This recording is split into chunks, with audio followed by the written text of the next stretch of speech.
जय Hind everyone. Skills defence institute पे आपका अगेन से वेलकम है।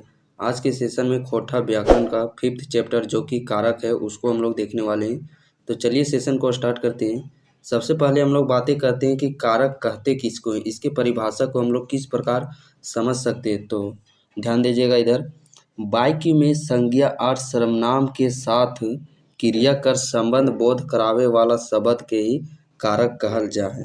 तो ककरा जैसे कि कोई वाक्य है, लंबा वाक्य लिखल है, तो वाक्य में जे संज्ञा और सर्वनाम के साथ क्रिया कर, जे संज्ञा और सर्वनाम के क्रिया के साथ जोड़े के जे भी शब्द काम में आवो है तो वह शब्द के कारक कहल जा है।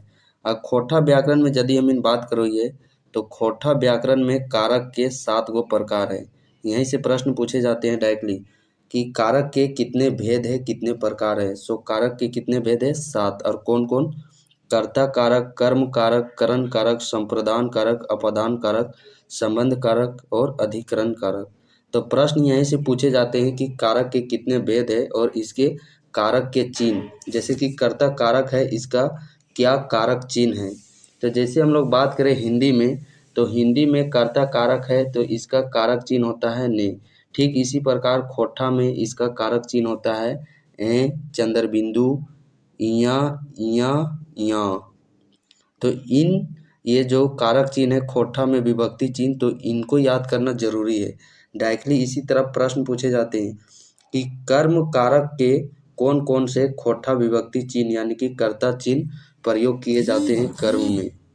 सो कौन से किए जाते हैं? जैसे कि हम लोग कर्ता में देखें तो कर्ता में हिंदी विभक्ति चिन्ह कारक चिन्ह है ने। ठीक उसी प्रकार खोटा में इसका कारक चिन्ह होता है ए, चंद्र बिंदु, इया, इया, इया।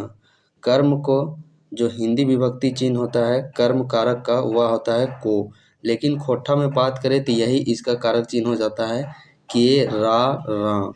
करण का हो जाता है से, इया, इया, इया। हम लोगों को खोटा विभक्ति चिन्ह देखना है। बात करें संप्रदान के लिए तो संप्रदान का कारक चिन्ह होता है ले, लाए, लागिन, खातिर, ले, से। अपदान का कारक चिन्ह होता है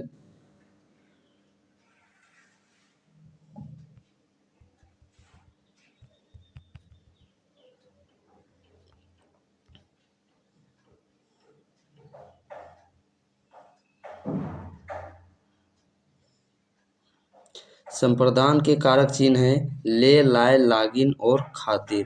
ठीक उसी प्रकार हम लोग बात करें अपदान की तो अपदान का कारक चिन्ह होता है ले और से। और संबंध का हिंदी में कारक चिन्ह ना, नी, ने, काकी के। ठीक इसी प्रकार खोटा में इसके विभक्ति चिन्ह होते हैं संबंध कारक के ना, एक, का, के, रा, कर, केर। और अधिकरण जो हिंदी में विभक्ति चिन्ह होते हैं में और पर। लेकिन खोटा में बात करें तो अधिकरण के कारक चिन्ह होते हैं इया, चंद्र बिंदु, इया, इया, इया। जो कि यहाँ पे जो हम लोग कर्ता का देखे कारक चिन्ह वही यहाँ पे अधिकरण का कारक चिन्ह होता है। तो इसको अब हम लोगों को कैसे फाइंड करना है कि कौन सा कर्ता का कारक चिन्ह है कि कौन कर्म का कारक चिन्ह है। सो इसको हम लोग शॉर्ट फॉर्म में समझते हैं थोड़ा इधर। और ये जो अभी आप लोगों के माइंड में जो भी कुछ कंफ्यूजन डॉट आ रहे हैं, जब हम लोग इसके एमसीक्यू वस्तुनिष्ठ प्रश्न करेंगे तो उस समय आपके सारे कन्फ्यूज़न और डॉट है जो कि वह समाप्त हो जाएंगे। सो अभी तक के लिए आप लोगों को वेट करके रखना है, पेशेंस रखना है। तो इसको हम लोग को कैसे पहचानना है? कोई भी सेंटेंस है वाक्य में कि यह कर्ता का कारक चिन्ह है कि यह कर्म का कारक चिन्ह है। सो कर्ता का कारक चिन्ह को पहचानने के लिए हम लोगों को इस प्रकार की रणनीति अपनानी है। जैसे कि क्रिया को संपन्न करने वाला, क्रिया को कौन संपन्न कर रहा है, वहाँ पे जिस शब्द से पता चलता है तो वही शब्द है जो कि वह कर्ता का कारक चिन्ह कहलाएगा। क्रिया को प्रभावित होने वाला, क्रिया से प्रभावित होने वाला, जैसे कि राम ने फुटबॉल को मारा, तो फुटबॉल को मारा, यहाँ पे प्रभावित कौन चीज हो रहा है? फुटबॉल ने प्रभावित हो रहा है। पहले फुटबॉल यहाँ था, जब इसे मारा तो वह कुछ दूरी, वह डिस्टेंस कवर कर गया। तो प्रभावित क्या चीज हो रहा है? फुटबॉल। और फुटबॉल से पहले किस हम लोग कारक चिन्ह का प्रयोग किए? जैसे कि राम ने फुटबॉल को, फुटबॉल को, तो यहाँ पे जो को आ रहा है वह क्या चीज है? वह कर्म कारक का कारक चिन्ह है। ठीक उसी प्रकार क्रिया का साधन या फिर उपकरण, जैसे क्रिया जिस साधन या उपकरण से किया जा रहा है, जैसे कि राम ने फुटबॉल को मारा, तो कैसे मारा? राम ने फुटबॉल को पैर से मारा। तो यहाँ पे जो साधन यानी कि उपकरण यूज हो रहा है वह हो रहा है पैर, पैर से। तो पैर के साथ जो से आया है कारक चिन्ह, वह कौन सा कारक चिन्ह है? तो वह कर्ण कारक चिन्ह है। ठीक उसी प्रकार संप्रदान कारक चिन्ह को हम लोगों को पहचानना है। तो क्रिया के उद्देश्य, जो क्रिया का उद्देश्य होता है, उस चीज को जिस शब्द के द्वारा हम लोग फाइंड आउट करते हैं, वह शब्द संप्रदान का कारण चिन्ह कहलाता है। इस चीज को हम लोग ऐसे समझ सकते हैं, जैसे कि राम ने फुटबॉल को गोल करने के लिए मारा। किस लिए मारा? उद्देश्य क्या चीज था राम का फुटबॉल मारने का? तो गोल करने के लिए, गोल करने के लिए। जो यहाँ पे के लिए आ रहा है, तो यह किसका कारक चिन्ह है? यह संप्रदान का कारक चिन्ह है। इसी तरह हम लोगों को इन सेंटेंस के माध्यम से यूज करके उसके कारक चिन्ह को पता लगाना है, और उसमें ये बहुत सारी हम लोगों को मदद करेगी। सो इनको है जो कि आपको बहुत ही अच्छे तरीके से अपने नोटबुक्स में और इन्हें याद भी कर लेना है। भले हम लोग कर्तक कारक चिन्ह है जो कि उन्हें याद करें चाहे नहीं याद करें, लेकिन फाइंड आउट करने के लिए इस प्रकार भी प्रश्न दिए जाते हैं। जैसे सेंटेंस दे दिया गया तो उसमें डायरेक्ट फाइंड आउट करने के लिए दे दिया जाता है कि संप्रदान कारक का कारक चिन्ह कौन सा है। तो इसको हम लोगों को कैसे फाइंड करना है? जो क्रिया का उद्देश्य है, जैसे हम लोग एक सेंटेंस बोले ने, राम ने फुटबॉल को गोल करने के लिए मारा। तो राम का उद्देश्य क्या था फुटबॉल को मारने का? गोल करने के लिए।